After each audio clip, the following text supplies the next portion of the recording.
చెప్పండి అన్న, ఎలా వెళ్ళబోతుంది చలో ఢిల్లీకి మీరు పిలుపునైతే ఇచ్చారు. సో ఏ విధంగా ఇక్కడ మా సమస్యని ప్రభుత్వం తీర్చట్లేదు కాబట్టి మేము రాహుల్ గాంధీ దగ్గరికి వెళ్ళి తెలుసుకోబోతున్నాం. జంతర్ మంతర్ దగ్గర పెద్ద ఎత్తున ఉద్యమించి మా సమస్యను రాహుల్ గాంధీకి చెప్పుకొని అనుకున్నాం. ఆ రోజు లైబ్రరీకి వచ్చి రెచ్చగొట్టి 2 లక్షల ప్రభుత్వ ఉద్యోగాలు ఇస్తామని ఆ రోజు రేవంత్ రెడ్డి గారు మాట ఇచ్చారు. డిసెంబర్ 9 లోపు మీకు 2 లక్షల ఉద్యోగాలు కల్పిస్తామని ఆయన మాట ఇచ్చారు. ఈ రోజు 2 లక్షల ఉద్యోగాలు ఊసే పక్కన పెడితే కనీసం గ్రూప్ 2, గ్రూప్ 3 పోస్టులు పెంచమన్నా కూడా పెంచకుండా ఏ రోజు ప్రభుత్వం నిర్లక్ష్యం వహిస్తుంది. దీనికి మేము ఎలా అర్థం చేసుకోవాలి? మేము గెలిపించిన ప్రభుత్వాన్ని మాకే వెన్నుపోటు పొడిచేలాగా వ్యవహరిస్తుంది.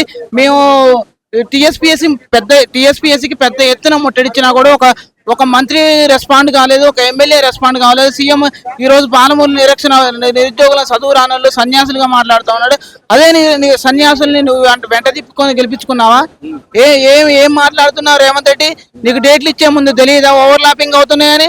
అదే ఆగస్టు 6 దాకా ఉంది. ఒక 48 hours లో గ్రూప్ 2 ఎగ్జామ్ ఎట్లా రాస్తారు? ఒక ఎగ్జామ్ కి గ్యాప్ ఇవ్వాలని మీకు తెలియదు. ఆ రోజు మెగా డిఎస్సీ అని పెట్టారు. మెగా డిఎస్సీ ఎడిపోయింది, దగా డిఎస్సీ అయిందా? ఈరోజు జాబ్ క్యాలెండర్ ఎవరు అడుగుతున్నాం? మేము ఉద్యోగాలు పెంచమని అడుగుతున్నాం. మా వయసు అయిపోతుంది, పెళ్లిళ్ళు చేసుకోవాలి కదా, మాకు పెళ్లిళ్ళు చేసుకునే అవకాశాన్ని ఇవ్వమని అడుగుతున్నాం. మేము పోస్టులు పెంచితే మేము రాసుకొని వెళ్ళిపోతాం కదా. మేము జాబ్ క్యాలెండర్ ఎవరు అడుగుతున్నా? నెక్స్ట్ ఇయర్ వేసుకో జాబ్ క్యాలెండర్. జాబ్ క్యాలెండర్ ఎవరు అడుగుతున్నా? పోస్టులు పెంచి గ్రూప్ 2, గ్రూప్ 3 పోస్టులు పెంచి మాకు అవకాశాన్ని కల్పించమని మా హక్కుల కోసం మేము పోరాడుతున్నాం. ఈ రోజు పోస్ట్పోన్ చేస్తే మాత్రం నిరుద్యోగులే నష్టపోతారు, వాళ్ళకి అర్థమైతే లేదు అని చెప్పి రేవంత్ రెడ్డి. పోస్ట్పోన్ చేయమంటే పోస్ట్పోన్ చేయమంటున్నాం. మాకు పోస్టులు లేవు, కొన్ని జోన్లలో పోస్టులు లేవు. మేము నెక్స్ట్ నోటిఫికేషన్ వేస్తామంటే మేము అప్పటి వరకు ఉండవా?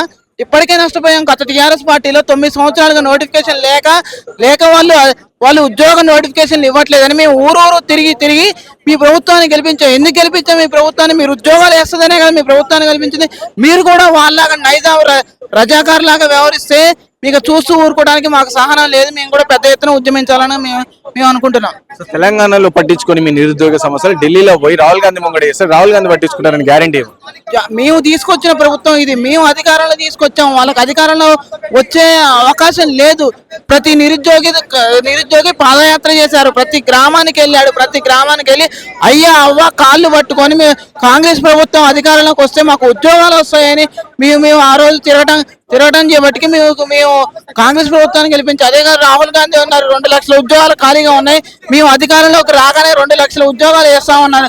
మాట ఇచ్చారు కాబట్టి అదే రాహుల్ గాంధీ దగ్గరికి మేము వెళ్తున్నాం. అదే పార్లమెంట్ దగ్గర, జంతర్ మంతర్ దగ్గర జాతీయ స్థాయిలో ఉద్యమించినప్పుడు నేషనల్ మీడియాలో వస్తుంది కాబట్టి రాహుల్ గాంధీ కూడా మా బాధ అనేది అర్థమవుతుంది, మా సమస్య పరిష్కారం అవుతుందని మేము భావిస్తున్నాం. ఇంకోటి నేను మీ గురించి మీ పక్షాన అడుగుతున్న నిరుద్యోగులు ఇటు జర్నలిస్టుల పైన దాడి కావచ్చు, నిరుద్యోగుల పైన దాడి కావచ్చు, ఉస్మాన్ యూనివర్సిటీ వేదికగా అయింది. సో దాన్ని ఏ విధంగా చూస్తారు? జర్నలిస్టుల పై దాడి అనేది అత్యంత హేమమైన, క్రూరమైన, నీచమైన చర్య.